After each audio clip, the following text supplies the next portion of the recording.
دو super طاقتوں نے حملہ کیا، لیکن افسوس کا مقام ہے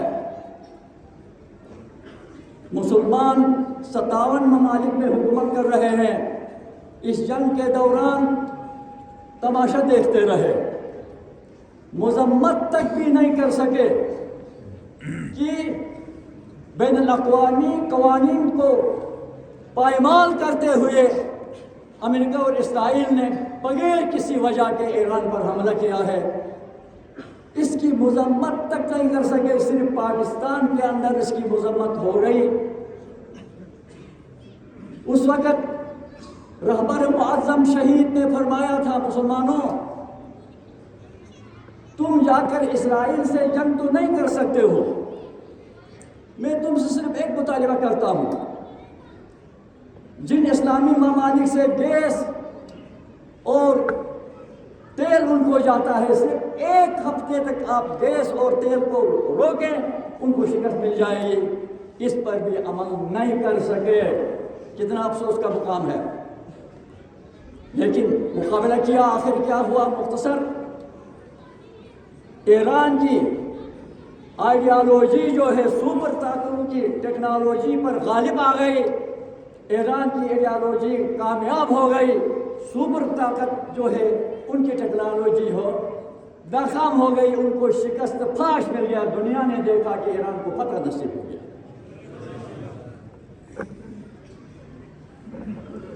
اس دوران پاکستان نے ایک اچھا اقدام لیا، قابل تعریف ہے۔ وہ گلے شکوے اپنی جگہ میں، چاہے وہ وزیر اعظم کے بارے میں ہو یا فیلڈ مارشل کے بارے میں ہو، اس جنگ کو ختم کرانے میں اور آپس کی صلح کے میز میں لانے کے لیے وزیر اعظم پاکستان شہباز شریف اور فیلڈ مارشل عاصم منیر نے بہت بہترین کردار ادا کیا، پوری دنیا میں پاکستان کا سر فخر سے بلند کرا دیا۔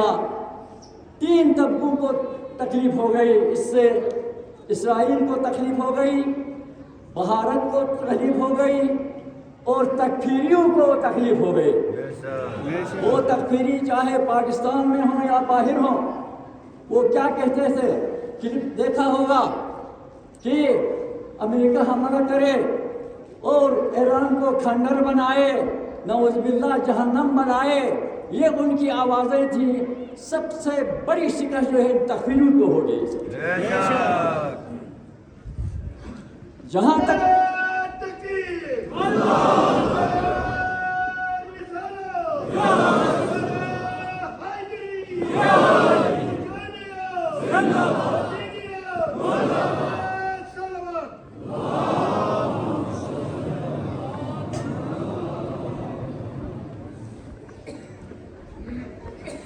ضمناً میں عرض کروں گا، اس سال جو الیکشن ہو گئے، ہار جیت تو ہوتی رہتی ہے، کوئی جیت گیا کوئی ہار گیا، سب سے بڑی خوشی یہ ہے پھر تکفیریوں کو شکست مل گئی اس سال۔ کیوں؟ اہل سنت والجماعت کے کثیر تعداد نے اہل تشیع جو امیدوار تھے ان کو ووٹ دیا، اسی طرح اہل تشیع کے جو لوگ تھے انہوں نے اہل سنت کے امیدوار کو بھی ووٹ دیا۔ اور میں نے سنا ہے پنشنگ کا مولوی عبدالرازق، جس کے بارے میں شاید کیس بھی چل رہا ہے، انہوں نے ہمارے شاہی عباس موسوی کو بابان میں دوہر ووٹ دے دیا، نکال کر ووٹ دے دیا۔ یہ بہت بڑا کمال ہے۔ اب رہ گئے وہ تکفیری لوگ جو کہتے تھے ووٹ دینے سے بیوی طلاق ہوتی ہے، فلان ہوتا ہے، فستان ہوتا ہے۔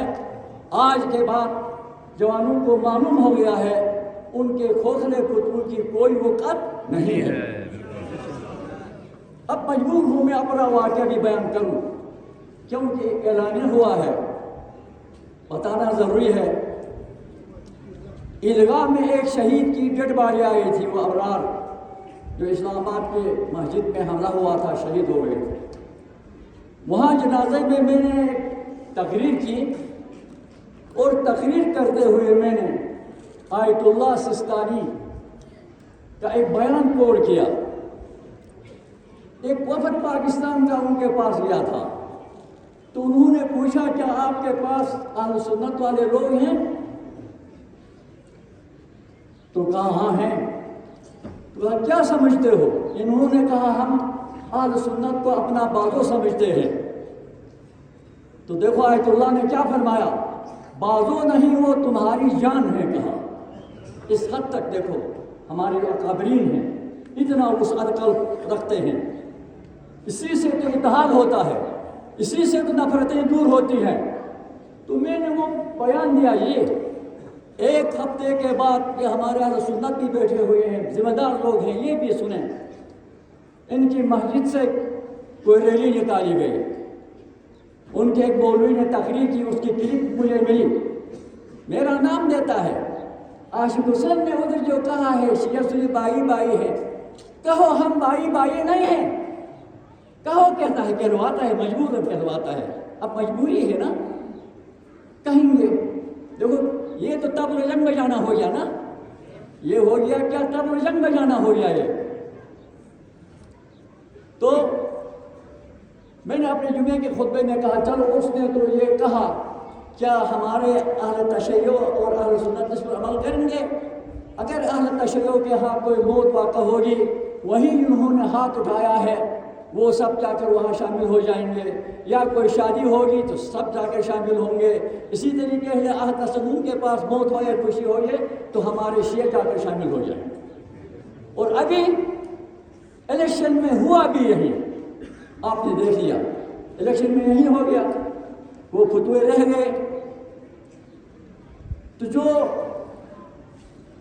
ہار گئے ہیں یا جیت گئے ہیں ان کے لیے میں قرآن مجید کی اس آیت کو تلاوت کرتا ہوں، اس کو سمجھیں اور اس پر عمل کریں. وَلَا تَعْصَوْا عَلَىٰ مَا فَاتَكُمْ وَلَا تَفْرَحُوا عَلَىٰ مَا آتَاكُمْ إِنَّ اللَّهَ لَا يُحِبُّ كُلَّ مُخْتَالٍ فَخُورٍ. جو چیز تمہارے ہاتھ سے ضائع ہو گئی ہے، چاہے وہ اقتدار ہو، مال ہو یا الیکشن میں ناکامی ہو، اس پر کبھی افسوس نہ منو، افسوس نہیں کرو. اور جو کامیابی تم کو ملی ہے اس پر تم مت اتراؤ، فخر نہیں کرو، تکبر نہیں کرو. بے شک اللہ تعالیٰ فخر کرنے والوں کو پسند نہیں فرماتا ہے. اس کو یاد کریں، بس اس پر عمل ہونا چاہیے. تو مولا امیر المومنین علیہ السلام نے فرمایا ہے جس نے قرآن مجید کی اس آیت پر عمل کیا اس کا ایمان مکمل ہو گیا. جیتنے والا جیت گیا، لیکن صرف وہ ان کا نمائندہ نہیں ہے جنہوں نے ووٹ دیا ہے، وہ سب کا نمائندہ ہے جنہوں نے ووٹ نہیں دیا ہے، سب کا نمائندہ ہے. یہ وسعت قلبی ہونی چاہیے. اور دوسری چیز جو شکایتیں ہیں کہ دھاندلی ہو گئی، فلان ہو گیا، جعلی بیلٹ پیپر گئے وغیرہ وغیرہ وغیرہ. پاکستان میں کب صاف شفاف الیکشن ہو گیا ہے؟ کس سال نہیں ہو گیا؟ کب ہو گیا ہے؟ پاکستان میں صاف شفاف الیکشن ہوگا نا، عالم تقویم میں تبدیلی پیدا ہوگی، رحمت کے دروازے کھل جائیں گے. بات یہ ہے پاکستان کے حکمران، پاکستان کے سیاستدان صاف شفاف الیکشن نہیں چاہتے ہیں. وہ اس کا ثبوت عمران خان نے صاف شفاف الیکشن کے لیے جو مشین منگوایا تھا، کیا کہتے ہیں اس کو، بایو میٹرک مشین، کروڑوں روپے خرچ کر کے.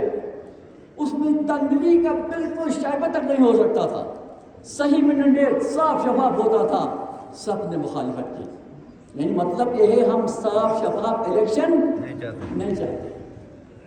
اب جہاں صاف شفاف الیکشن کا نام لیا جاتا ہے نا، اس کی مثال ایسی ہے، ایک بوتل کے اندر بری ہوئی شراب ہے، باہر آب زمزم کا لیبل لگایا ہے، اندر شراب. بس یہ صاف شفاف نہیں ہوتا ہے، وہ ذہن سے نکالو. پاکستان کے لوگ نہیں چاہتے. بہرحال یہ ایک جمل معترضہ تھا، اصل بات ہے وحدت کی۔ میرا پیغام ہے، عاشورے کا پیغام بھی وحدت ہے، اور یاد رکھیں وحدت سے مراد ادغام عقیدہ نہیں ہے کہ ایک مذہب کے لوگ اپنے عقیدے کو چھوڑ کر دوسرے مذہب پہ آ جائے، نہیں ہے۔ امامت ماننے والوں کو امامت مبارک ہو، خلافت ماننے والوں کے لیے خلافت مبارک ہو، جو اصولی مشترکات ہیں اس پر کام کریں، اور جزئی جو اختلافات ہیں ان اختلافات کو اپنے تک محدود رکھیں۔ اصولی مشترکات کتنے ہیں؟ بہت سارے ہیں، صرف علامہ اقبال کا وہ شعر پیش کروں گا: منفعت ایک ہے اس قوم کی اور نقصان بھی ایک ہی، سب کا نبی، دین بھی، ایمان بھی ایک، حرم پاک بھی، اللہ بھی، قرآن بھی ایک۔ کچھ بڑی بات ہی ہوتے تو